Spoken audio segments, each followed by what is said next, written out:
اپنے پیغمبروں پر نازل ہونے والی شریعت کے اندر رکھا ہے۔ اسی لیے جو لوگ مسلمان ہیں وہ دنیا کے ہر طبقے سے زیادہ عقل والے ہیں، اس لیے کہ وہ عقل والی چیز کی پیروی کر رہے ہوتے ہیں۔ دنیا کا کوئی طبقہ عقل و خرد میں مسلمانوں کا مقابلہ نہیں کر سکتا۔ یہ ایک الگ بات ہے، ہم اپنے رب کو بھلا بیٹھے اور رب العالمین نے پھر ہمیں پستیوں میں دھکیل دیا۔ ورنہ مسلمان، میں اکثر کہا کرتا ہوں وَلِلَّهِ الْعِزَّةُ وَلِرَسُولِهِ وَلِلْمُؤْمِنِينَ، کہ اللہ رب العالمین کا وعدہ ہے عزت صرف تین کے لیے ہے، ایک اللہ کے لیے، اس کے رسول کے لیے، وَلِلْمُؤْمِنِينَ تیسری اس کے لیے جو ان دونوں کو مانے، چوتھے کے لیے اللہ نے عزت ہی نہیں رکھی ہے۔ میرے بھائیو، کائنات میں اللہ رب العالمین کا یہ ہم پر احسان عظیم ہے کہ اس نے انسان بنایا، انسان کے بعد پھر مسلمان بنایا، اور مسلمان بھی ایسا جو شرک سے پاک، توحید کی دولت سے مالا مال۔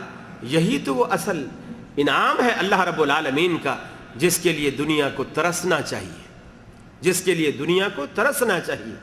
اور یہ بھروسہ جو ہے توحید کے بغیر کبھی بھی پیدا نہیں ہو سکتا، کبھی بھی۔ آپ دیکھیں یوسف علیہ السلام کس قدر شیطان نے ڈورے ڈالے، زلیخا نے کس قدر ڈولے ڈالے، اور ایک بند کمرے میں کھڑا کر دیا، تالے بھی لگا دیے، دروازے بھی بند کر دیے، اور شیطان خود دعوت گناہ دیتا ہے، اور پھر دعوت دینے والی بھی کوئی شہر کی گری پڑی عورت نہیں ہے، بدصورت، گندی، بد کردار، بد شکل عورت نہیں ہے، مصر کی حسین ترین عورت، خاندان حسب نسب کے اعتبار سے اعلیٰ، اور اعلیٰ گھرانے میں رہنے والی، یعنی اس وقت جو عزیز مصر ہے اس کی ملکہ کہلانے والی، وہ دعوت دیتی ہے۔ لیکن یوسف علیہ السلام ایک نظر نہیں دیکھتے، اس کی طرف ایک نظر نہیں دیکھتے، بار بار کہتی ہے تلک، اے یوسف تجھے کیا ہو گیا ہے؟ میری جوانی کو دیکھ، میرے حسن کو دیکھ، میرے جوبن کو دیکھ، میرے جسمانی ابھار کو دیکھ۔ لیکن یوسف علیہ السلام دیکھتے ہی نہیں ہے۔ اللہ رب العالمین کہتا ہے اگر ہمارا برہان اس یوسف نے نہ دیکھ رکھا ہوتا تو قریب تھا کہ وہ گناہ میں گر جاتا۔ اللہ رب العالمین کا وہاں بھی سہارا اللہ ہی کا کام آیا، اور چونکہ یوسف علیہ السلام نے اس وقت اللہ رب العالمین کو پکارا، اللہ رب العالمین کو دعوت دی، اللہ نے کہا یوسف کیوں پریشان ہوتا ہے؟ ہمیں پکارتا ہے، ہم پر بھروسہ کرتا ہے، ہم پر تکیہ رکھتا ہے، اور پھر بھی یہ سوچتا ہے کہ ہمارا بھروسہ تجھے رائیگاں کر دے گا، تجھے بیکار کر دے گا۔ اے یوسف، جس جگہ تو کھڑا ہے کمرے آگے سارے بند نظر آ رہے ہیں، ان بند دروازوں کی طرف دوڑنا تیرا کام، ان بند دروازوں کو کھولنا میرا کام۔ اللہ رب العالمین پر بھروسہ انسان کو کبھی بھی دھوکہ نہیں دیتا، کبھی بھی۔ اور دیکھیے پار بھی ہو گئے، خواتین نے الزام لگایا، عزیز مصر نے بھی الزام لگایا، پھر بھی اللہ رب العالمین سے دعا کی، فرمایا رب السجن احب الی مما یدعوننی الیہ، اے الہ العالمین، جس غلاظت کی یہ مصر کی گندی عورتیں مجھے دعوت دیتی ہیں، اللہ رب العالمین اس محل میں رہنے سے، اس گندی دعوت کے ہونے سے مجھے جیل بہتر ہے۔ رب السجن احب الیہ، مجھے جیل زیادہ محبوب ہے اس شاہی محل سے جہاں دن رات مجھے گناہ کی دعوت دی جاتی ہے۔ الہ العالمین مجھے قید میں ڈال دیجیے۔ اس غلاظت سے بچنے کے لیے یوسف علیہ السلام نے اللہ رب العالمین سے جیل مانگی۔ جیل جانا بھی انبیاء کی سنت ہے، جیل جانا بھی انبیاء کی سنت ہے۔ اگر راہ حق میں یہ نہیں کہ بھیڑیں چوری کر کے، بھینسیں چوری کر کے آدمی جیل جائے، یہ سنت نہیں ہے۔ سنت یہ ہے کہ راہ حق میں اگر آدمی کو جیل ملتی ہے تو یہ بھی سنت ہے انبیاء کی۔ ہمارے پیغمبر جناب محمد رسول اللہ صلی اللہ علیہ وسلم نے بھی شیب ابی طالب میں 3 سال کاٹے۔ یہ صرف یوسف علیہ السلام کی سنت نہیں، ہمارے پیغمبر کی بھی سنت ہے کہ راہ حق کا پہلو جو ہے وہ کسی طرح نہ چھوٹے، اور قدم قدم پر آدمی اللہ رب العالمین کو بھروسہ بنائے، بھروسہ رکھے اللہ رب العالمین کی ذات پر، اور اسی ذات کو سہارا بنائے تو اللہ رب العالمین اس کا ساتھ دیتا ہے۔ اب آپ دیکھیں یونس علیہ السلام دریا میں کشتی میں سفر کر رہے، لوگوں نے اٹھا کر پورا ڈالا، جب کشتی منجھدار میں پھنسی تو یونس علیہ السلام کے نام قرا نکلا اور دریا میں ڈال دیا. اب مچھلی کے پیٹ میں جا بیٹھے, مچھلی نے لقمہ بنا لیا, مچھلی کے پیٹ میں جا بیٹھا. اب اللہ کے سوا کوئی فریاد سننے والا نہیں. اور یونس علیہ السلام کے عقیدے کے مطابق اللہ کے علاوہ اور کوئی ذات بھی نہیں جسے پکارا جائے, جس سے مدد مانگی جائے, جس سے ہیلپ مانگی جائے, جس سے تعاون مانگا جائے. یہ ہمارے پیغمبر یونس علیہ السلام کا عقیدہ تھا اور تمام انبیاء کا یہی عقیدہ رہا ہے. ہمارے جناب محمد رسول اللہ صلی اللہ علیہ وسلم کا بھی یہی منہج تھا, ساری زندگی یہی مشن رہا. چنانچہ فرمایا وَظَنُّونِ ذَهَبَ مُغَاضِبًا فَظَنَّ لَن نَّقْدِرَ عَلَيْهِ فَنَادَى فِي الظُّلُمَاتِ. ہمارا پیغمبر یونس علیہ السلام ہم سے اجازت مانگے بغیر, ہم سے پوچھے بغیر اپنی بستی سے چل پڑا. وہ یہ سمجھا کہ شاید ہم اس بات پر قادر نہیں.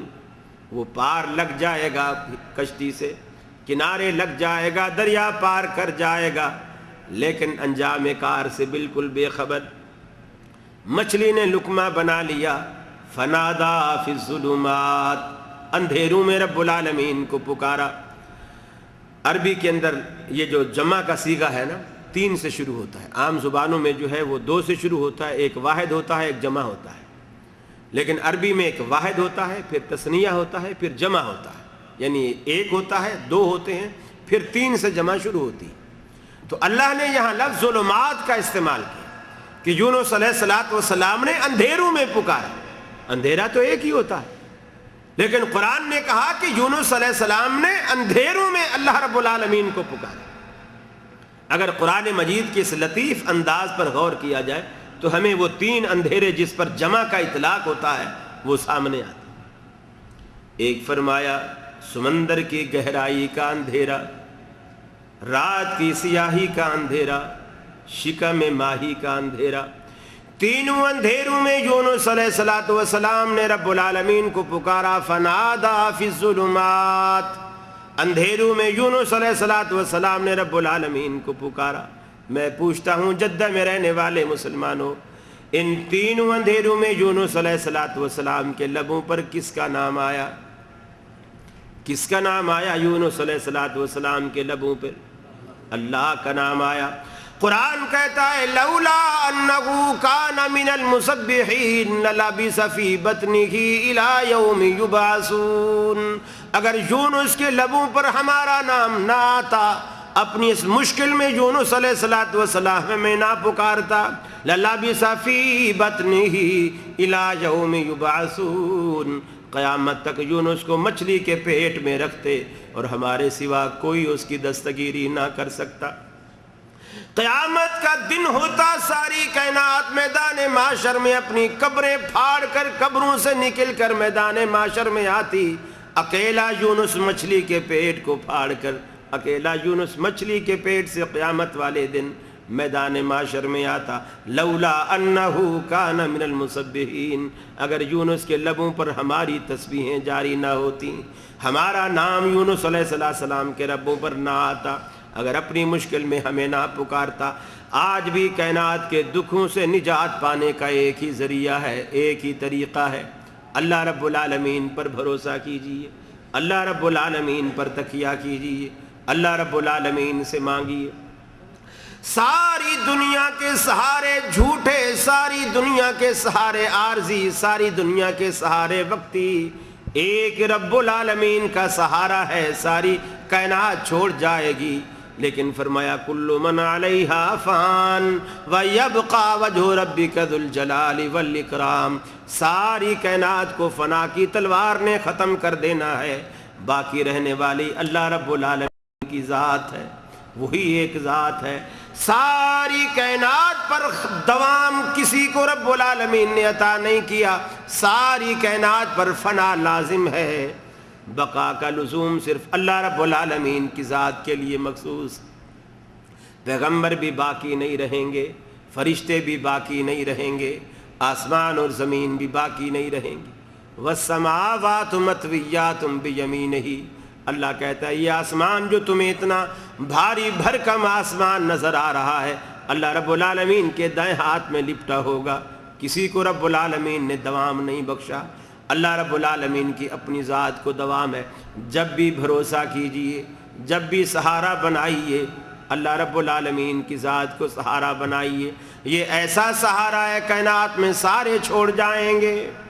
کسی بھی مشکل میں, کسی بھی لمحے میں, کسی بھی گھڑی میں انسان آدھی رات کو اٹھ کر رب العالمین کو یاد کرنے بیٹھ جائے, بلکہ وہ نہ بھی یاد کرے اللہ رب العالمین کے بارے میں, رحمت عالم صلی اللہ علیہ وسلم فرماتے ہیں اگر بندہ رب العالمین کو نہ بھی یاد کرے, سوتا رہے, جاگتا رہے, کھیلتا رہے, کودتا رہے, لیکن ہر آدھی رات کے بعد رب العالمین آسمان دنیا پر نزول فرماتا ہے اور اپنے بندوں کو پکار پکار کے کہتا ہے حل من مستغفر, اے کائنات کے لوگوں رحمت پکارتی ہے, مجھے گناہگار چاہیے.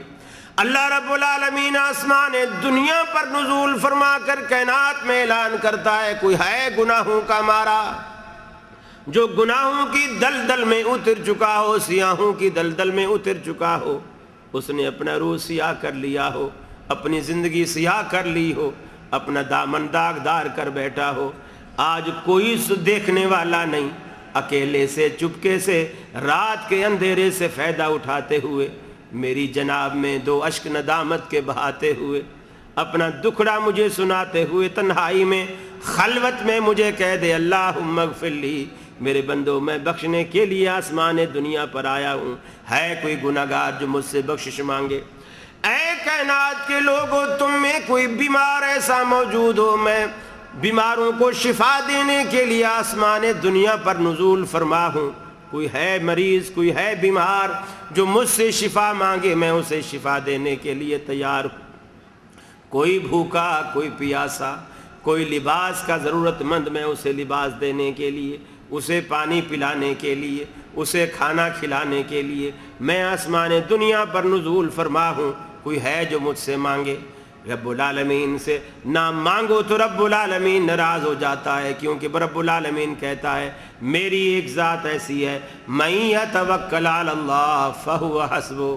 کائنات میں سارے سہارے چھوڑ جائیں گے, سارے سہارے چھوڑ جائیں گے. آپ دیکھتے نہیں جب دنیا میں موت کا فرشتہ ہماری چھاتی پر بیٹھ جاتا ہے, ہماری روح کو نکالتا ہے, پاؤں سے نرخرے تک جان کو لے آتا ہے, جب ہماری روح قفا سے عنصری سے پرواز کر کے جاتی ہے, انسان دنیا سے رخصت ہو جاتا ہے, بے جان لاش گھر میں رکھی ہے, تجہیز و تکفین کا اہتمام ہوتا ہے, جلدی سے نہلاؤ, جلدی سے کفن پہناؤ, جلدی سے قبرستان لے جاؤ, جلدی سے جنازہ پڑھو.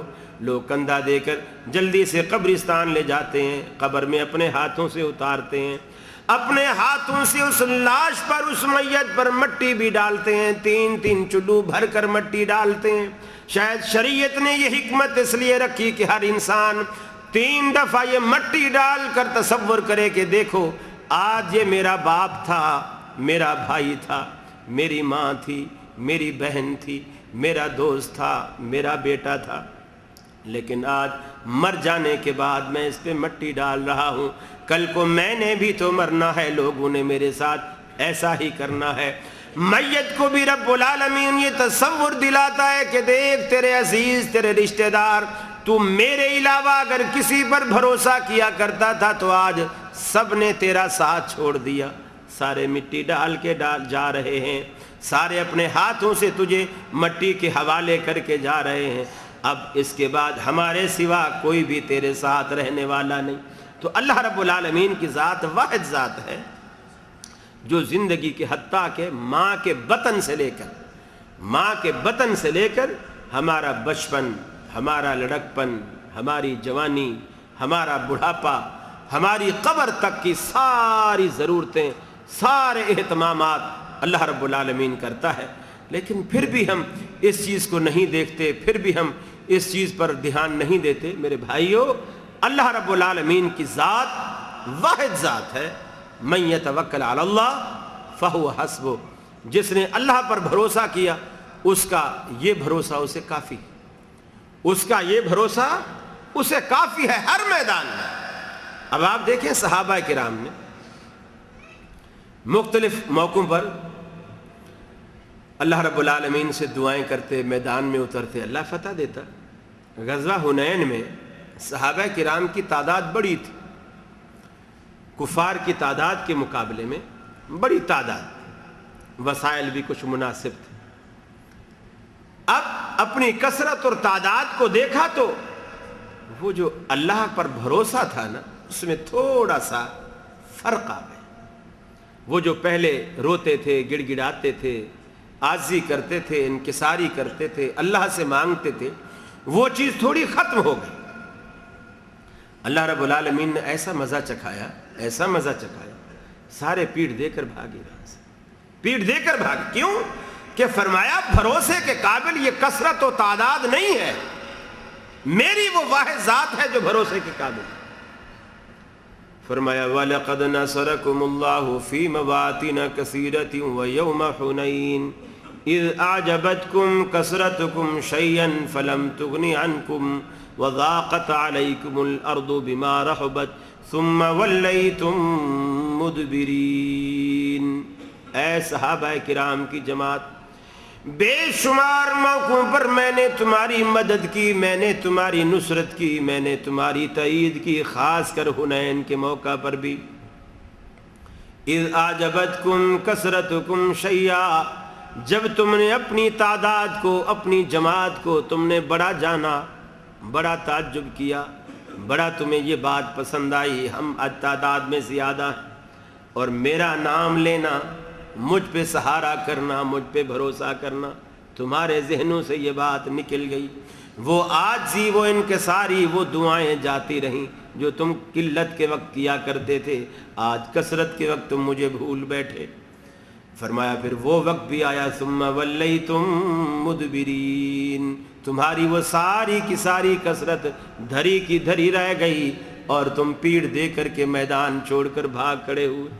فَأَنزَلَ اللَّهُ سَكِينَتَهُ عَلَى رَسُولِهِ، پھر اللہ رب العالمین نے سب سے پہلے اپنا خاص سکینہ، وہ اطمینان، وہ رحمتوں کی برکھا اپنے پیغمبر پر اتاری۔ پھر بھی تمہارے بھی قدم پھر جمنے لگے، اللہ رب العالمین کی طرف سے سکینہ نازل ہوا۔ اللہ رب العالمین نے انزل جنودا لم تروها، ایسے ایسے لشکر رب العالمین نے آسمانوں سے اتارے جن کو تمہاری نظریں دیکھنے سے قاصر تھیں، تم انہیں دیکھ نہیں سکتے تھے۔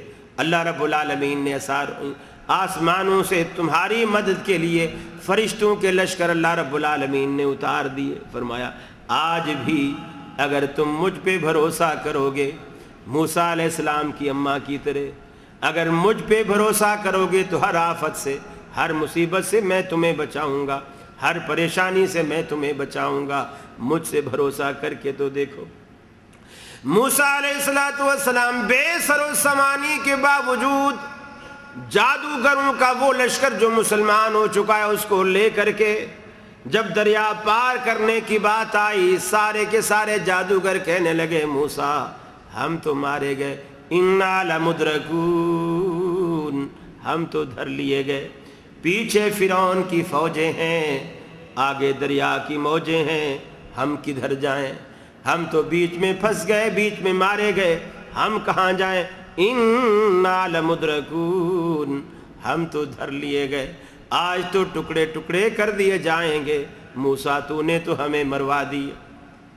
لیکن موسیٰ علیہ السلام دیکھو، حالانکہ وہ بھی بے سر و سامانی کے عالم میں ہیں، ان کے پاس بھی کچھ نہیں، دریا پار کرنے کے لیے کوئی وسائل موجود نہیں، فرعون کی فوجوں کو روکنے کے لیے بھی کوئی وسائل موجود نہیں، لیکن کہتے ہیں کلا ان معی ربی سیہدین، اے میری امت کے لوگوں ہرگز نہیں، کلا ہرگز نہیں، ان معی ربی سیہدین، میرا رب میرے ساتھ ہے، ان قریب وہی مجھے ہدایت دے گا۔ پیغمبر علیہ السلام کے دل میں اللہ رب العالمین پر بھروسہ، توحید اور ایمان کی پختگی اس حد تک ہے، بغیر بے سر و سامانی کے باوجود اللہ رب العالمین کے پیغمبر اپنی امت کو تسلیاں دیتے ہیں، کلا ان معی ربی سیہدین، ہمارا رب ہمیں ہرگز ضائع نہیں کرے گا۔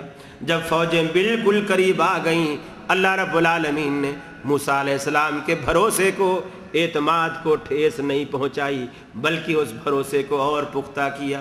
اے موسیٰ، ہم نے بڑا ایک معجزاتی عصا، معجزاتی ڈنڈا، معجزاتی لاٹھی تیرے ہاتھ میں تھما رکھی ہے، اس لاٹھی کو دریا پر مار کے تو دیکھیے۔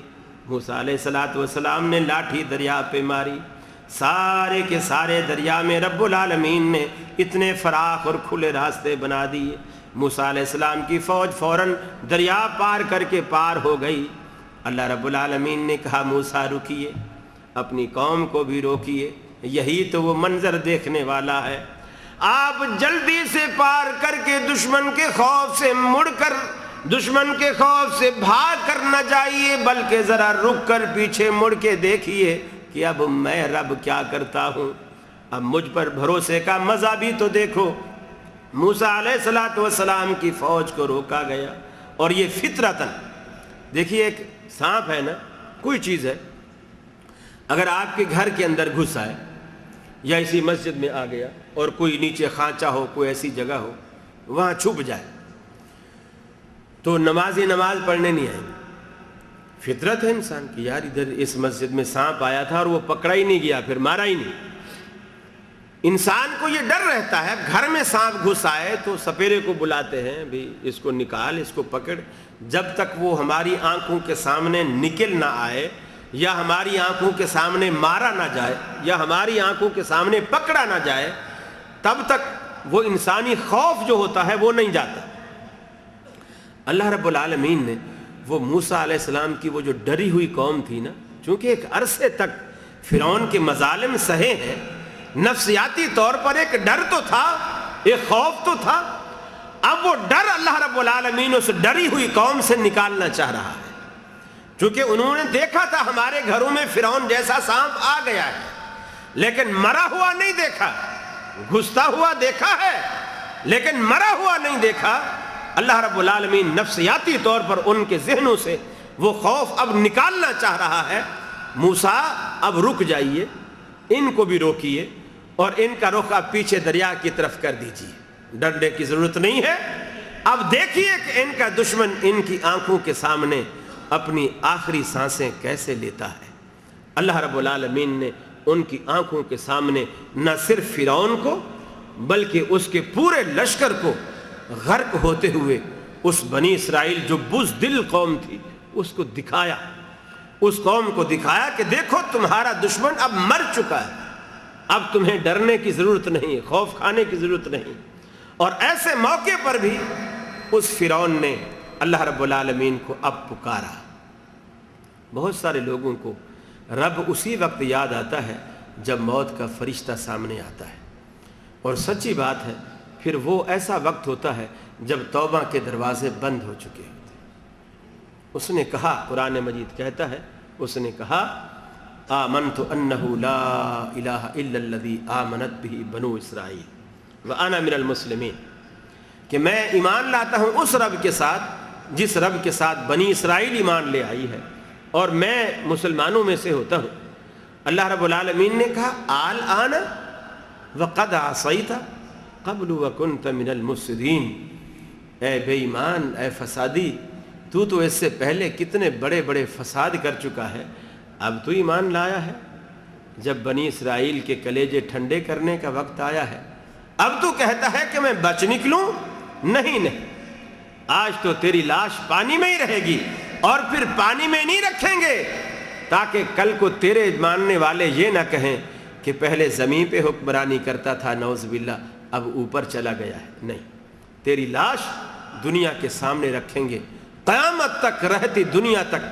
فَالْيَوْمَ نُنَجِّيكَ بِبَدَنِكَ لِتَكُونَ لِمَنْ خَلْفَكَ آیَةً، تاکہ جو بعد میں آنے والے لوگ ہیں ان کے لیے تو نشانی بن جائے۔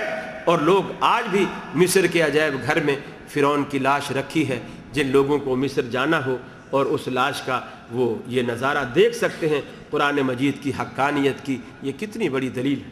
آج تک اس کی لاش موجود ہے، اللہ نے رکھی ہوئی ہے، دنیا دیکھے۔ یہ خدائی دعوے کرتا تھا، آج دیکھو بالکل بے گور و کفن پڑا ہے، آج اس کی لاش بے گور و کفن پڑی ہے، لوگوں کے لیے عبرت کا نشان بن چکی ہے، بے روح ہے، بے جان ہے۔ ڈاکٹروں کے رحم و کرم پر ہے، اگر وہ مثالیں نہ لگائیں تو اس میں کیڑے پڑ جائیں، یہ خدائی دعوے کرنے والا ہے۔ لیکن ہماری ذات موت، ہمارے رب العالمین کی ذات موت سے پاک، نیند سے پاک، اونگ سے پاک، کھانے سے پاک، پینے سے پاک، ہر کمزوری سے پاک۔ جب آپ کہتے ہیں نا سبحان اللہ، اس کے معنی ہی یہی ہوتے ہیں کہ دنیا میں کمزوری کا کوئی بھی نام، کوئی بھی چیز کمزوری کی موجود ہے، سبحان اللہ کے معنی یہ ہے کہ ایسی ذات کہ کمزوری کا کوئی بھی پہلو، عیب کا کوئی بھی پہلو اس ذات کے اندر نہیں ہے۔ ہر کمزوری، ہر عیب سے وہ ذات پاک ہے، اور وہ صرف اللہ ہی کی ذات ہے۔ اور جب وہ ذات ہر کمزوری سے، ہر عیب سے پاک ہے تو پھر بھروسے کے بھی تو وہی قابل ہے نا، جس میں کوئی عیب نہیں، جس میں کوئی کمزوری نہیں۔ اب آپ دیکھیے دنیا میں آپ کسی پر بھروسہ کرتے ہیں کہ جی یہ مالدار آدمی ہے، سیٹھ آدمی ہے، مجھے جب بھی کوئی مشکل، کوئی ضرورت پیش آتی ہے یہ ہیلپ کرتا ہے، یہ مدد کرتا ہے اور میری ہیلپ کر دیتا ہے اور میرا کام ہو جاتا ہے۔ لیکن ایسا ہو سکتا ہے کہ آپ کسی وقت اس کے پاس جائیں کہ بھائی میرا یہ پریشانی ہے، یہ تکلیف ہے، میری ذرا ہیلپ کر دیجئے، اور وہ کہے کہ بھائی ٹھیک ہے تم یہ کہتے ہو، لیکن اس وقت سچی بات یہ ہے میرا اپنا ایک بچہ ہاسپٹل میں ہے، دوسرے بچے کی میری شادی ہے، اور اس طرح کے دو چار وہ اپنی ضرورتیں بتا کر وہ تعاون کرنے سے انکار کر سکتا ہے کہ میری یہ حاجت ہے، میری یہ حاجت ہے، جب تک مجھے حاجت نہیں تھی میں تیری مدد کرتا رہا، اب میری اپنی ضرورتیں میرے سامنے۔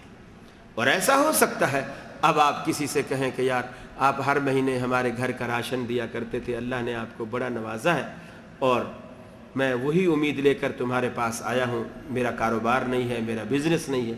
وہ آگے جواب دے کہ ٹھیک ہے، جب تک اللہ رب العالمین نے مجھے بڑا پرافٹ دیا تھا، بڑا نوازا تھا، میں دیتا تھا، اب یہ ہے کہ گزشتہ کئی مہینوں سے میرے کاروبار میں کافی خسارہ آیا ہے اور بالکل کاروبار کا بٹھا بیٹھ چکا ہے، اب گھر کا خرچہ چلانا بھی مشکل ہو رہا ہے، بس سفید پوشی کا بھرم رکھتے ہوئے ہم کسی کے آگے ہاتھ نہیں پھیلا رہے، ورنہ حالت ایسے ہی ہے۔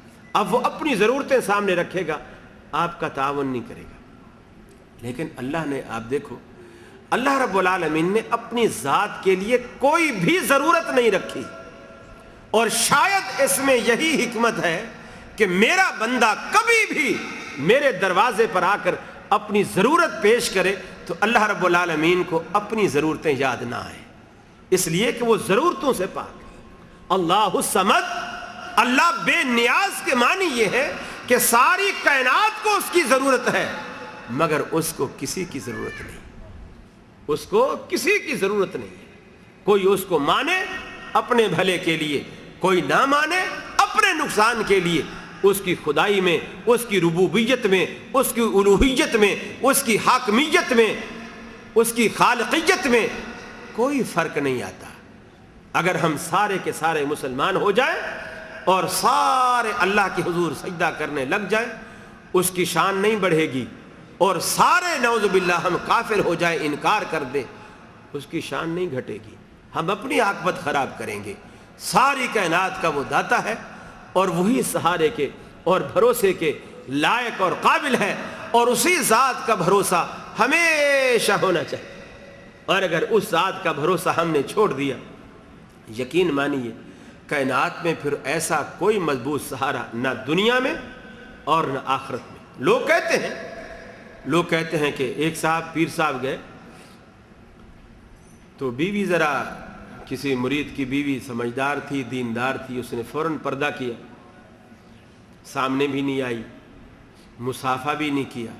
حالانکہ دیکھو رسول اللہ صلی اللہ علیہ وسلم، اما عائشہ صدیقہ رضی اللہ تعالیٰ عنہ فرماتی ہیں، رسول اللہ صلی اللہ علیہ وسلم کے ہاتھ نے کبھی کسی عورت کے، جو کہ آپ سے جیسے بیوی ہیں ان کے علاوہ، کبھی آپ نے کسی سے مصافحہ نہیں کیا، آپ کے ہاتھ نے کسی عورت کو چھوا تک نہیں۔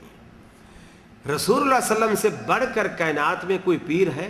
کائنات میں کوئی پیر و مرشد آپ کی ذات سے بڑھ کر، آپ سے زیادہ تقوی والا، آپ سے زیادہ اللہ سے ڈرنے والا کائنات میں کوئی ہے؟ نہیں ہے۔ لیکن وہ پیر صاحب مرید سے کہتے ہیں، دیکھو تمہاری بیوی گستاخ ہے. اب یہ پیر صاحب آئے ہیں, پیر صاحب سے پردہ کر ملنے بھی نہیں آئی, مصافحہ بھی نہیں کیا. باقی مریدنیاں پاؤں دبا رہی ہیں, ٹانگیں دبا رہی ہیں. یہ تو پاؤں دبانا تو دور کی بات ہے, مجھے دیکھنے بھی نہیں آئی, نہ اپنی شکل دکھائی. اب قیامت والے دن جب پل صراط سے پار کرنے کا وقت ہوگا, میں وہیں پاس کھڑا ہوں گا اور اپنے مریدوں کو پل صراط سے پار کروا رہا ہوں گا اللہ میاں سے سفارش کروا کے. یہ جب شکل ہی نہیں دکھائے گی تو مجھے پتہ کیسے چلے گا یہ میری مریدنی ہے؟ میں بخشواؤں گا کیسے اسے؟ پل صراط کیسے پار کراؤں گا؟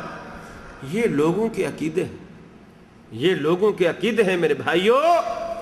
اللہ تبارک و تعالیٰ کے رسول کے بارے میں اما عائشہ فرماتی ہے, ایک دن میں گھر میں بیٹھی تھی, رات کا وقت تھا, اور میری آنکھوں سے کچھ آنسو آ گئے جہنم کے تصور سے, خوف سے. اللہ کے رسول آئے اور پوچھا ما یبکی کہ یا عائشہ, عائشہ کیوں روتی ہو؟ کس بات نے تجھے رلایا ہے؟ تیری آنکھوں میں آنسو جب محبت ہوتی ہے نا, جس سے محبت ہوتی ہے انسان اس کو روتا ہوا دیکھ نہیں سکتا. رسول اللہ صلی اللہ علیہ وسلم کو بھی حضرت عائشہ سے بے پناہ محبت تھی, اور حضرت عائشہ اس کا حق بھی رکھتی تھی, چونکہ وہ دینداری, وہ تقوی, قرآن مجید کی مفسرہ, قرآن مجید کی حافظہ, حدیثوں کی محدثہ, بے شمار پیچیدہ مسائل بڑے بڑے جلیل القدر صحابہ حضرت عائشہ صدیقہ رضی اللہ تعالی عنہا سے جا کر سمجھا کرتے تھے. اللہ نے بڑا درک عطا کیا تھا, اللہ کے رسول کو بڑی محبت. آج آنکھوں میں آنسو دیکھے تو اللہ کے رسول بھی بے قرار ہو گئے. ما یبکی کہ یا عائشہ, ایسا کیوں روتی ہو, کیا بات ہے؟ عرض کی اللہ کے رسول بس یہ جو دوزخ کا تصور اور خیال آیا, رونا آ گیا. اللہ کے رسول ذرا ایک بات بتائیے, هل تذکرون اہلیکم یوم القیامت یا نبی اللہ. اللہ کے رسول کیا قیامت والے دن اللہ رب العالمین جب قیامت برپا کرے گا, اپنا میزان لگائے گا, انصاف کرے گا, ترازو لگائے گا, نام اعمال دے گا, وزن کرے گا, اعمال تولے گا, اس وقت هل تذکرون اہلیکم, کیا آپ اپنے اہل خانہ کو یاد رکھیں گے؟ یہ تو پل صراط کے پاس کھڑا ہو کر مریدنیوں کو پار کروا رہا ہے نا. اما عائشہ اللہ کے رسول سے پوچھتی کہ آپ بھی اپنے امتیوں کو, اپنے گھر والوں کو ایسے ہی پار کروائیں گے؟ آپ نے فرمایا اما فی ثلاثت موات لا یذکر احد احدا. عائشہ, قیامت والے دن, قیامت کی ہولناکیوں میں رب العالمین نے 3 مقامات ایسے رکھے ہیں, لا یذکر احد احدا, کوئی بھی کسی کو یاد نہیں کرے گا, حتیٰ کہ میں بھی نہیں. میں بھی اپنے اہل خانہ کو, عائشہ تو بھی مجھے بھول جائے گی, قاسم, طاہر, طیب بھی مجھے بھول جائیں گے, میں کسی کو یاد نہیں رکھ سکوں گا. اما فی ثلاثت موات لا یذکر احد احدا, کوئی کسی کو یاد نہیں کرے گا. ایک فرمایا عند المیزان عند الصراط, ایک جب رب العالمین ترازو لگائے گا, نام اعمال تولے گا, ساری کی ساری کائنات خوف کے عالم میں ہوگی. آج نہ معلوم میرے ساتھ کیا ہونے والا ہے, میرا نیکیوں کا پلڑا جھکنے والا ہے یا بدیوں کا پلڑا. کیوں؟ اس لیے کہ فرمایا فَأَمَّا مَنْ ثَقُلَتْ مَوَازِينُهُ فَهُوَ فِي عِيشَةٍ رَاضِيَةٍ وَأَمَّا مَنْ خَفَّتْ مَوَازِينُهُ فَأُمُّهُ هَاوِيَةٌ. جس کی نیکیوں کا پلڑا بھاری ہو گیا, اللہ رب العالمین اس کو اس کی پسند کی زندگی عطا کرے گا. ایسی زندگی رب العالمین عطا کرے گا. وَلَكُمْ فِيهَا مَا تَشْتَهِي أَنفُسُكُمْ وَلَكُمْ فِيهَا مَا تَدَّعُونَ. فرمایا جس چیز کا رب العالمین نے تم سے وعدہ کیا وہ تو ملے گی سو ملے گی, لیکن وَلَكُمْ فِيهَا مَا تَشْتَهِي أَنفُسُكُمْ, جس کو تمہارے نفس چاہیں گے رب العالمین تمہیں مرضی کا مالک بنا دے گا. جنتوں میں جو مانگو گے وہ ملے گا, جو چاہو گے ملے گا. ہر چیز رب العالمین. نام اعمال کے تلنے کے وقت کوئی کسی کو یاد نہیں کرے گا. دوسرا فرمایا جب پل صراط سے گزرنے کا وقت ہوگا, یہ بھی ایسا خوف و ہراس ہوگا کہ فرمایا اس خوف و ہراس میں نفس و نفسی کا عالم ہوگا, کوئی کسی کو یاد نہیں کرے گا. یہ پیر مرید کیا یاد رکھیں گے جب اللہ کا رسول اپنے اہل خانہ کو بھول جائے گا؟ آپ سے بڑھ کر پھر کائنات میں اور کون ہے جو یاد رکھے؟ کون ہے جو یاد رکھے؟ ایسے لوگوں کے لیے پھر ایسے ہی ایک مریدنی تھی، بڑی سمجھدار، اللہ نے توحید کی دولت سے نوازا تھا۔ اس کو خاوند نے کہا میں تو جا رہا ہوں کھیتوں میں، پیر صاحب نے ٹائم دیا تھا ظہر تک آ جائیں گے، انشاءاللہ میں بھی آ جاؤں گا، اور اگر میرے سے پہلے آ جائیں تو خدمت کرنا، ناراض کر کے نہیں چھوڑنا، یہاں سے راضی کر کے جائے۔ پیر صاحب ہیں، اگر ان کے دل سے کوئی آہ نکل گئی، کوئی بد دعا نکل گئی تو ہمارا تو بیڑا غرق ہو جائے گا۔ اب وہ چلے گئے کھیت میں، پیچھے سے پیر جی آ گئے گھر میں۔ اب مریدنی ہے، اس پیر جی نے کہا کہ وہ ہمارے مرید کہاں ہیں؟ اس نے رونے جیسی آواز بنا کے کہا پیر صاحب کیا بتائیں، مرید صاحب کا تو ایسا برا حال ہے، کوئی 6 مہینے سے پاگل سے ہوئے ہیں، اور ان کے ہاتھ میں جو ہے ایک رنگین سا ڈنڈا ہے بڑا لمبا سا، اور وہ ہاتھ میں لیے ہوئے جو بھی آتا ہے بندے کو بالکل پہچانتے ہی نہیں ہیں، ڈنڈا سر میں ٹکا دیتے ہیں۔ اب کہاں ہے؟ اب کہاں ہے؟ بولے بس وہی پاگل پن کے دورے میں نا ڈنڈا لے کے گھر سے باہر نکلے ہوئے۔ اب وہ پیر جی سمجھے کہ کہیں ایسا نہ ہو کہ مرید یہاں پہنچ ہی جائے ڈنڈا لے کر، چونکہ وہ تو پاگل ہے، مجھے تو پہچانے گا نہیں، بھاگا۔ اب جیسے گھر سے باہر نکلا، دور سے مرید کی بھی نظر پڑ گئی، بھاگا بھاگا گھر آیا۔ اس نے کہا بیگم لگتا ہے تو نے پھر وہی اپنی وہابیوں والی بات کی ہے، شرارت کی ہے، پیر جی ناراض ہو کے گئے ہیں، لگتا ہے تم نے بٹھایا ہی نہیں۔ اس نے کہا نہیں میں نے تو بہت بٹھایا، میں نے تو یہ بھی کہا بیٹھو میں سیویاں ابالتی ہوں، دیسی گھی ڈالوں گی، یہ کروں گی وہ کروں گی، بڑا کہا میں نے۔ وہ کہنے لگے کہ نہیں، یہ جو کمرے میں وہ جو دیوار کے پاس رنگین ڈنڈا کھڑا ہوا ہے نا، پیر جی کہنے لگے بس میرے کو یہ دے دو میں بس جاتا ہوں۔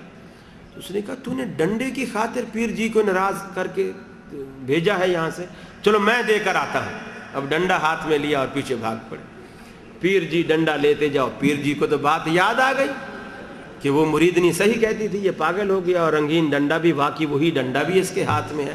اب وہ کہہ رہا ہے پیر جی رکو، خدا کے لیے ڈنڈا لیتے جاؤ ڈنڈا۔ اب وہ گھوڑا اور دوڑا ہے، یہ پیچھے اور بھاگے، وہ اور دوڑا ہے۔ ایسے لوگوں کے ساتھ پھر ایسے ہی ہونا چاہیے میرے بھائیوں۔ یہ جو رنگین ڈنڈے والے پیر ہوتے ہیں نا، لاتوں کے بھوت باتوں سے نہیں مانتے، ان کو پھر ایسے ہی سیدھا کیا جانا چاہیے۔ بڑی گمراہی پھیلا رکھی ہے ان لوگوں نے، یقین مانیے اللہ رب العالمین نے آپ کو بڑا، یہاں حرمین شریفین کی برکت ہے، اللہ رب العالمین نے آپ کو شرک کی غلاظت سے یہاں بچا رکھا ہے، ورنہ پاک و ہند میں آپ دیکھیں مزاریں اگتی ہیں، جیسے کوئی بیج ڈالتا ہے نا، بیج ڈال کے پھر پانی دیتے ہیں تو فصل اگتی ہے، ایسے مزاریں اگتی ہیں ہر ہفتے میں، کبھی وہاں کبھی وہاں کبھی وہاں، آپ دیکھیں گے جگہ جگہ مزاریں بن رہی۔ اور اس طرح لوگ اللہ رب العالمین کا بھروسہ، اللہ پر توکل، خدا رب العالمین کا سہارا یہ لوگوں کے دلوں سے ختم ہو۔ لوگ ڈرتے ہیں، خوف کھاتے ہیں انہی لوگوں سے ڈرتے ہیں، اگر ہم نے یہ نہ کیا تو یہ ہو جائے گا، یہ نہ کیا تو یہ ہو جائے گا، پیر عبد القادر جیلانی کے نام کی 11ویں نہ دی تو پتہ نہیں بھینس مر جائے گی، بچہ مر جائے گا، یہ ہو جائے گا وہ ہو جائے گا۔ اور پھر اللہ رب العالمین بھی ان کے عقیدے کے مطابق، عقائد کے مطابق کچھ ان کے ساتھ ویسا ہی سلوک کرتا ہے۔ اب اس نے اس مہینے 11ویں نہیں دی، ذہن میں خوف پیدا ہو گیا کہ میں نے دودھ بانٹا نہیں ہے اور کہیں ایسا نہ ہو میری بھینس ہی مر جائے، اتفاق سے بھینس مر گئی۔ اب وہ شرک میں اور پختگی، دیکھا میں نے 11ویں نہیں دی تھی نا، اب دیکھو اللہ رب العالمین کی نافرمانی ساری عمر کرے، نماز نہ پڑھے، روزہ نہ رکھے، حج نہ کرے، کبھی خوف دل میں نہیں آئے گا پتہ نہیں میرا بچہ مر جائے، میں مر جاؤں، مجھے کوئی بیماری اللہ رب العالمین لگا دے۔ جو قادر مطلق ہے، جو ایسا کرنے پر قادر ہے، اس کی نافرمانیاں کر کے ہمیں خوف نہیں آتا، اور جو بیچارے خود لاغر ہیں، خود کمزور ہیں، ان پر ہم سہارا، ان پر تکیہ اور ان کا خوف، یہ جو اعتقادی خوف ہے نا، یہ بھی شرک ہے۔ یہ خوف صرف اللہ کا ہونا چاہیے۔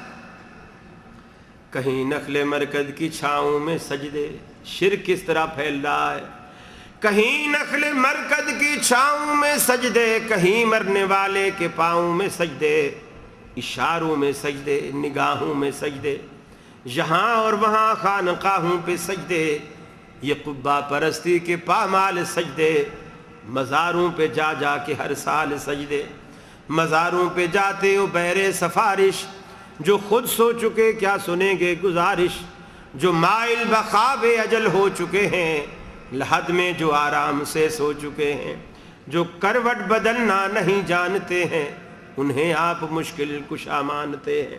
ساری کائنات میں جتنے بھی قبروں میں آپ نے دفن کر رکھے ہیں بے روح جسم ہے، بے روح جسم، ان میں روح موجود نہیں، ان میں جان نہیں۔ آپ کی بات سننے سے کاسل، آپ کی بات ماننے سے کاسل، آپ کا کام کرنے سے کاسل۔ ساری عمر بھی پکارتے رہیں، ساری عمر ان کے آستانے پر کھڑے ہو کر ان کو پکارتے رہیں۔ قرآن کہتا ہے بالکل ایسے ہے جیسے پیاسا کنویں کے کنارے کھڑے ہو کر پانی کو پکارتا رہے، لِيَبْلُغَ فَاهُ وَمَا هُوَ بِبَالِغِهِ، تاکہ وہ پانی اس کے منہ میں آ جائے۔ قیامت تک پکارتا رہے، وہ پانی کبھی اس کے منہ میں نہیں آئے گا۔ وَمَا دُعَاءُ الْكَافِرِينَ إِلَّا فِي ضَلَالٍ، فرمایا ان بے ایمانوں کی، ان نابکاروں کی دعا، ان کی پکار جو غیر اللہ کے آگے ہوتی ہے، ایسے ہی گمراہی میں بیکار چلی جاتی ہے۔ کوئی فائدہ نہیں غیر اللہ کو پکارنے کا، غیر اللہ سے مدد مانگنے کا۔ یہ بے روح مجسمے تمہارا کچھ بھی نہ کرنے پر قادر ہے، نہ کچھ بگاڑنے پر قادر ہے، نہ اذیت دینے پر قادر ہے، نہ تمہیں راحت بخشنے پر قادر ہے۔ بے روح جسم، بے روح مجسمے کچھ بھی نہیں کر سکتے، ان کے ہاتھ میں رب العالمین نے کچھ بھی نہیں رکھا۔ اگر ان کے پاس کچھ ہوتا تو اللہ کی قسم یہ کائنات میں کون ہے جو دنیا سے اٹھنا چاہے، مرنا چاہے؟ اگر ان کے ہاتھ میں کچھ ہوتا تو یہ خود مرتے ہی کیوں؟ یہ مرتے ہی کیوں؟ اگر ان کے ہاتھ میں کچھ ہوتا تو مرتے ہی کیوں؟ رسول اللہ صلی اللہ علیہ وسلم کے اپنے ہاتھوں میں ابراہیم آپ کے بیٹے نے دم توڑا اور آپ نے کچھ بھی نہیں کر سکے۔ آپ نے فرمایا اِنَّ بِفِرَاقِكَ لَمَحْزُونُونَ یا ابراہیم، اے ابراہیم تیری جدائی کا، تیرے جانے کا، تیرے چلے جانے کا، رخصت ہونے کا ہمیں بہت صدمہ ہے، اور اس کے سوا ہم کر بھی کیا سکتے؟ آپ کی روح کو پیغمبر علیہ السلام روک نہیں پاتے، آپ کے ہاتھوں میں دم توڑا۔ تو کائنات میں اور کون ہے؟ یہ جو میرے بھائیوں، یہ جو اعتقادی خوف اور اعتقادی ڈر لوگوں نے بٹا رکھا ہے، اور شرک کی اتنی قسمیں ہو چکی ہیں۔ صرف یہ قبروں اور مزاروں کا شرک نہیں رہا، بلکہ لوگوں نے یہ جو پتھروں اور لکڑیوں کے بت تھے وہ ختم ہو گیا۔ اب لوگوں نے اپنے دلوں میں تصوراتی بت رکھے، تصوراتی۔ دل کے آئینہ میں ہے تصویر یار، جب ذرا گردن جھکائی دیکھ لی۔ ہم نے تیرے ملنے کی ترکیب یہ سوچی ہے، دل میں ہی بنا لیں گے چھوٹا سا صنم خانہ۔ لوگوں نے دلوں میں صنم خانے بنا رکھے ہیں، محبوب کی شبیہیں دلوں میں لیے پھر رہے ہیں، عشق رسول کے نعرے لگاتے ہیں، لیکن ساری زندگی محبت رسول سے خالی ہوتی ہے، ساری زندگی سنت رسول سے عاری ہوتی ہے، سنت رسول کا ان کی زندگی سے ذرا بھر بھی تعلق نہیں ہوتا۔ اور میں اکثر کہا کرتا ہوں یہ عشق رسول جو ہے، اتنا یہ نعرہ، یہ دعویٰ اور یہ لفظ، لوگ نام رکھتے ہیں عاشق رسول، عاشق رسول نام رکھتے ہیں، یہ اتنا گندا لفظ ہے، حالانکہ عشق عربی کا لفظ ہے۔ اس کے باوجود پورے قرآن مجید میں اور پورے حدیث کے ذخیرے میں اللہ نے اور نہ رسول اللہ صلی اللہ علیہ وسلم نے اس لفظ کو محبت کے معنوں میں کہیں استعمال نہیں کیا، لیکن انسان کرتے ہیں، اس لیے کہ یہ بدنام زمانہ لفظ ہے اور یہ پاکیزہ اور مقدس رشتوں پر نہیں بولا جا سکتا۔ میں آپ سے سوال کرتا ہوں، بیٹی کا رشتہ مقدس رشتہ ہے، ماں کا رشتہ، بہن کا رشتہ مقدس اور پاکیزہ رشتہ ہے، لیکن کیا کوئی شخص پاکستان ہو، انڈیا ہو، بنگلہ دیش ہو، جدہ ہو، دنیا کا کوئی خطہ ہو جہاں مسلمان ہوں، غیرت والے ہوں، اس کے ہوش و حواس ٹھکانے ہوں، کوئی شخص کسی سے کہے گا کہ یار تجھے کیا بتاؤں، مجھے میری بیٹی سے عشق ہو گیا؟ کوئی کہے گا؟ اور اگر کوئی جرت کر کے کہہ بھی دے، ایمانداری سے بتائیے، معاشرہ اس کو پھولوں کے ہار پہنائے گا یا جوتے مارے گا؟ کیا خیال؟ جوتے مارے۔ کیوں؟ اس لیے کہ ماں، بیٹی، بہن یہ مقدس رشتے ہیں، پاکیزہ رشتے ہیں، اور ان پاکیزہ رشتوں کے لیے ہمارا معاشرہ بدنام زمانہ لفظ کا اطلاق گوارا نہیں کرتا، تو کیا رسول اللہ صلی اللہ علیہ وسلم کا جو اپنی امت کے ساتھ اور ایک امتی کا اپنے پیغمبر کے ساتھ جو رشتہ ہے، یہ رشتہ اتنا بھی مقدس نہیں جتنا ماں بہن اور بیٹی کا رشتہ مقدس ہے، کہ جس لفظ کو آپ اپنی بیٹی کے لیے، ماں کے لیے، بہن کے لیے استعمال کرنے میں آر محسوس کرتے ہیں، اس گندے اور بدنام اور پلید لفظ کو رسول اللہ صلی اللہ علیہ وسلم جیسے پاکیزہ اور مقدس رشتے کے لیے استعمال کرتے ہیں۔ کیا یہی محبت ہے؟ کیا یہی سنت کا دعویٰ اور یہی اظہار محبت ہے؟ میرے بھائیوں، یہ سب ڈھونگ ہے، یہ سب ڈھونگ ہے۔ رسول اللہ صلی اللہ علیہ وسلم نے محبت کی ایک ہی نشانی بتلائی، ایک نشانی، فرمایا من احب سنتی فقد احبنی، من احب سنتی فقد احبنی۔ یہ نہیں فرمایا کہ جس نے من احبنی فقد احب سنتی، یہ نہیں فرمایا کہ جس نے مجھ سے محبت کی اسے میری سنت سے پیار ہوگا، یہ نہیں فرمایا، بلکہ اس کا الٹ فرمایا من احب سنتی، جس کو میری سنت سے پیار ہوگا فقد احبنی، اسے مجھ سے پیار ہوگا۔ معیار ہی اللہ تبارک و تعالیٰ کے رسول نے معیار ہی بالکل الگ رکھا، اہل سنت کے پہچاننے کا معیار ہی الگ ہے۔ میرے بھائیوں، اہل سنت کے بورڈ لگانے سے، اب زہر کی بوتل ہو، آپ اوپر روح افزا لکھ دیں تو وہ روح افزا ہو جائے گا، لیبل لگانے سے کچھ نہیں ہوتا، زہر تو زہر ہے، زہر تو زہر ہے۔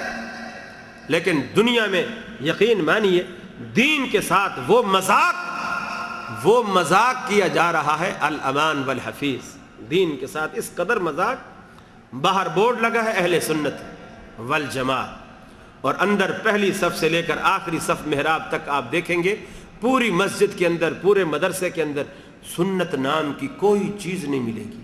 پہلے گھسیں گے کونے میں ایک چھابڑا سا ٹوکری سی رکھی ہوئی ہوگی، اس میں چٹائیوں والی ٹوکریاں رکھی ہوئی، یہ کون سی سنت ہے؟ چٹائیوں والی پھٹی ہوئی، کہیں سے وہ کھجور کے تن کے نکلے ہوئے، کہیں سے کٹے ہوئے، کہیں سے، اور چونکہ ہر بندہ، اور پاکستان میں تیل بھی بہت لگاتے ہیں لوگ نا، اب وہ تیل سے کالی سیاہ ہوئی ہوئی، پھر وہاں یہ اے سی سسٹم نہیں ہے نا، اے سی میں تو پھر بھی کمرہ، مسجد، مدرسہ وہ بند رہتا ہے تو زیادہ دھول مٹی اندر نہیں آتی، وہاں تو بجلی بھی بڑی مہنگی ہے اور اے سی ہم چلا بھی نہیں سکتے چونکہ پھر بل زیادہ آتا ہے۔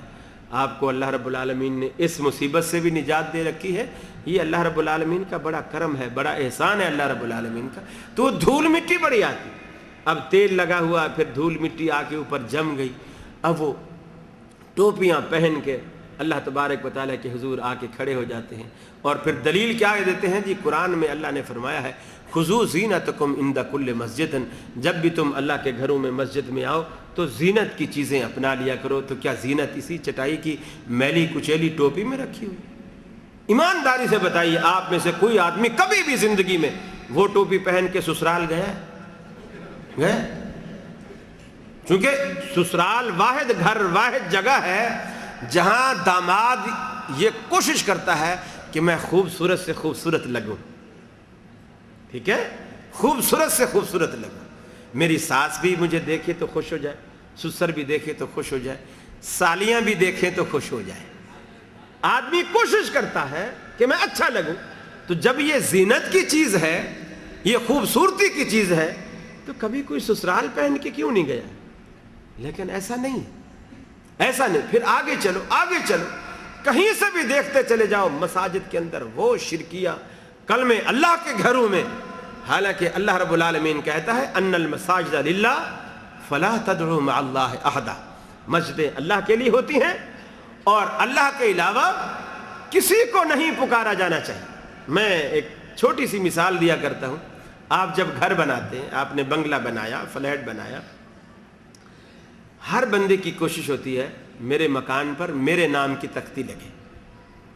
یہاں پتہ نہیں کیا رواج ہے، لیکن پاکستان میں تو میں دیکھتا ہوں اکثر یہی رواج ہے، لوگ اپنے گھر کا کوئی نام رکھتے ہیں اور اکثر وہ گھر کے کسی بڑے فرد کے نام پر ہوتا ہے، اور آدمی کی کوشش ہوتی ہے میں نے جو گھر بنا ہے یہ میرے نام پر ہو, میرے نام کی تختی میرے گھر کے دروازے پر لگے تاکہ آنے والا پہچانے, اس تختی کو دیکھے اور سمجھ جائے کہ یہ فلاں کا گھر ہے.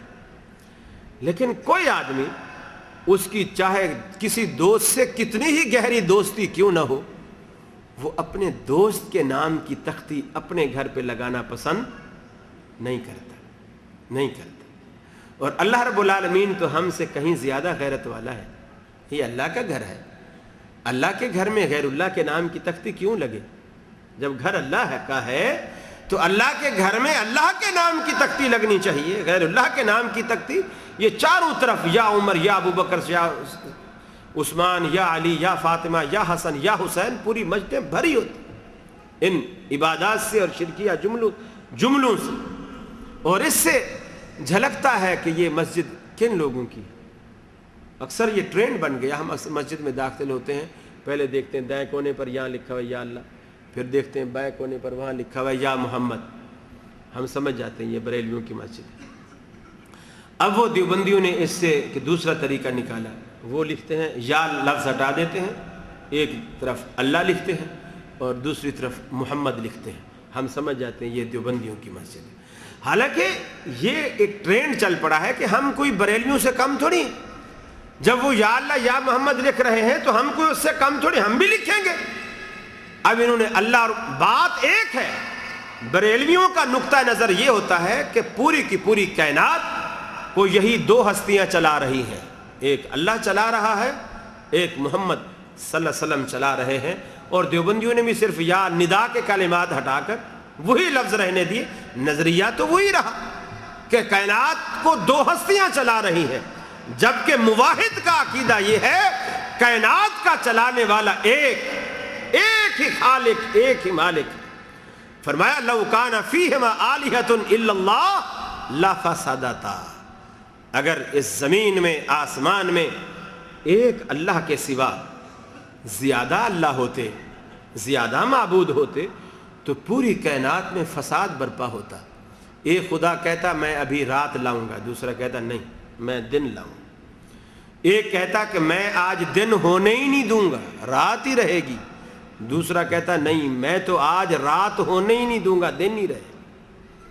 ایک کہتا مجھے اس نے آج نماز نہیں پڑھی, اس کو بھوکا رکھنے کا خیال ہے. دوسرا کہتا میں تو اس کو پیٹ بھر کے کھلاؤں گا. فساد ہی فساد. میرے بھائیو, کائنات کی چیزوں پر آپ غور کیا کریں, تخلیق کردہ چیزوں پر آپ غور کیا کریں تو اللہ رب العالمین اس کائنات میں بھی پہچانا جاتا ہے. کائنات کی چھوٹی چھوٹی چیزوں پر بھی آپ غور کریں, یہ کائنات کی چھوٹی چھوٹی چیزیں بھی آپ کو درس توحید دیتی ہیں. یہ کھلی کتاب ہے پوری کائنات, کھلی کتاب. امام شافعی رحمۃ اللہ علیہ کے ہاتھ میں کسی نے انڈا دیکھا اور ان سے پوچھا کہ اے امام شافعی, آپ نے ساری عمر انڈے کھائے ہیں یا اللہ کو بھی پہچانا ہے؟ امام شافعی رحمۃ اللہ علیہ نے فرمایا اسی انڈے سے تو مجھے اللہ کی پہچان ملی ہے. میں نے جب اس پہ غور کیا, یہ بند انڈا, اس کو کہیں سے سوراخ نہیں, کہیں سے روشن دان نہیں, کچھ بھی نہیں, نہ باہر سے کوئی چیز اندر جا سکتی ہے نہ اندر سے کوئی چیز باہر آ سکتی ہے. ایک مخصوص درجہ حرارت پر جب اس کو ہیٹ ملتی ہے تو 20-22 دنوں کے اندر سے اس کے اندر چونچ بنتی ہے, آنکھیں بنتی ہیں, پنجے بنتے ہیں, ٹانگ بنتی ہے, جسم بنتا ہے, پر بنتے ہیں. پھر ایک جیتی جاگتی مخلوق اس مردہ انڈے میں سے چونچ مار کر اس خول کو توڑ کر باہر نکلتی ہے. تو مجھے پہچان ہوئی کہ کائنات کا چلانے والا کوئی ہے, اس کائنات کا چلانے والا کوئی ہے جو اس کائنات کا مالک ہے, خالق ہے, رازق ہے. اس سے مجھے پھر وہ بچہ جب انڈے سے باہر آتا ہے, کوا کہیں سے آئے تو فوراً بھاگ کر اپنی اماں مرغی کے پروں کے اندر چھپ جاتا ہے. وہ کسی اسکول نہیں گیا, یونیورسٹی نہیں گیا, کالج نہیں گیا, اس نے نہیں پڑھا, اس کو کسی نے نہیں سکھایا کہ یہ تیرا دشمن ہے, لیکن فطری طور پر دشمن کو دشمن سمجھ رہا ہے. کوے کو دیکھتا ہے, چیل کو دیکھتا ہے, فوراً ماں کے پروں میں جا کر کے پناہ لیتا ہے. اور انسانوں, ہم اپنے رب کو کس قدر بھولے ہوئے ہیں, اور اپنا ہمارا جو اصلی اور ابدی دشمن ہے, ان الشیطان لکم عدو فاتخذوہ عدوا, جو ہمارا کھلا اور واضح دشمن ہے. ایک چوزا تک اپنے دشمن کو پہچان رہا ہے, لیکن ہم اپنے دشمن کو نہیں پہچان رہے. میرے بھائیو, اللہ رب العالمین مجھے توفیق دے، آپ کو بھی توفیق دے، جو کچھ میں نے عرض کیا اللہ کی توفیق سے اللہ ہمیں اس پر عمل کرنے کی توفیق عطا فرمائے، ہمیشہ حق سننے، حق سمجھنے، حق پر عمل پیرا ہونے کی توفیق عطا فرمائے۔ میں آپ دوستوں کا، بالخصوص امام صاحب کا، انتظامیہ کا اور منتظمین کا، بھائی عاقل صاحب کا، بھائی ابو ماجد صاحب کا اور دیگر تمام احباب کا جو آپ اتنی محبت سے یہاں جمع ہیں اور اتنی محبت سے بیٹھے ہیں، یقین مانیے میرے لیے میرے پاس وہ الفاظ نہیں کہ میں آپ کا شکریہ، آپ کی اس محبت کا، اس جذبے کا کن الفاظ میں ادا کروں۔ بس دعا گو ہوں اللہ رب العالمین کی جناب میں کہ اللہ رب العالمین آپ کو اپنی محبت سے مالا مال فرمائے، اور جس طرح آپ نے مجھے یہاں عزت دی ہے اللہ رب العالمین آپ کو دنیا اور آخرت دونوں جہانوں میں عزت نصیب فرمائے۔ وآخر دعوانا الحمدللہ رب العالمین، السلام علیکم۔ جزاک اللہ خیر، احسن الجزاء۔ حضرات تشریف رکھیں، ابھی کچھ وقت ہے، میرے خیال سے 10-15 منٹ، سوال و جواب اگر ہوں گے تو وہ پیش کر دیے جائیں گے شیخ کی خدمت میں۔ البتہ آپ اس سے پہلے کہ یہاں سے تشریف لے جائیں،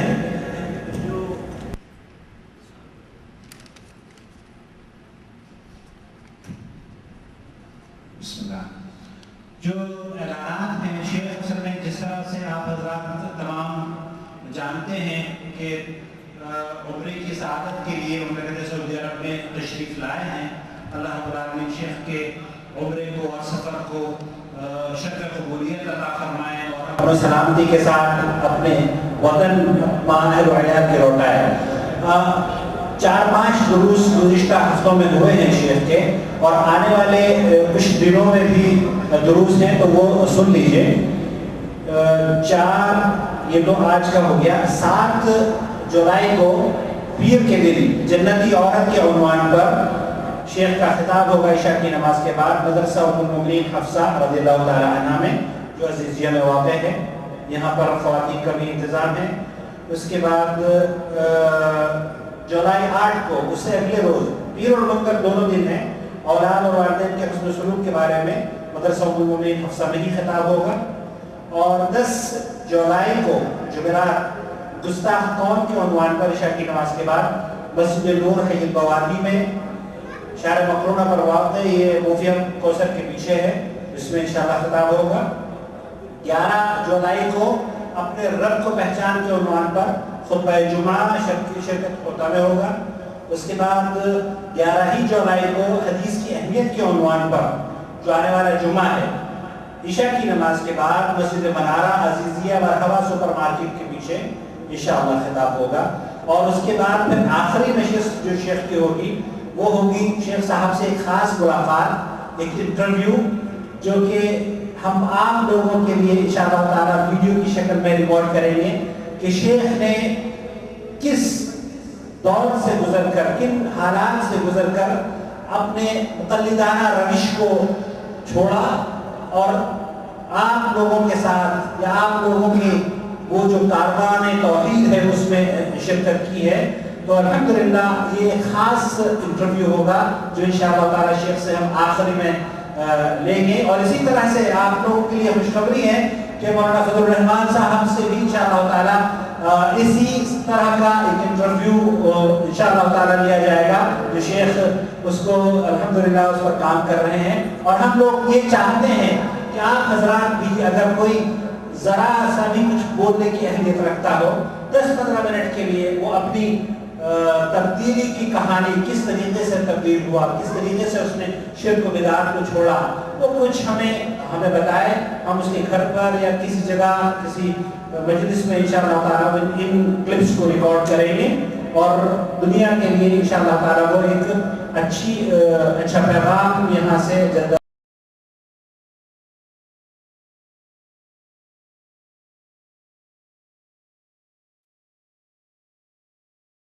الدعوة نور وضاء تجلو ظلمات الحيران منهج خير الناس جميعا لا يبلى عبر الأزمان الدعوة نور وضاء تجلو ظلمات الحيران منهج خير الناس الناس جميعا لا يبلى عبر الأزمان. فالحكمة تكسو دعوتنا والرحمة فيها عنوان، ورسول الله يوجهنا أن نتبع هدي القرآن، أن نتبع هدي القرآن، أن نتبع هدي القرآن. الدعوة نور وضاء تجلو ظلمات الحيران، منهج خير الناس جميعا لا يبلى عبر الأزمان.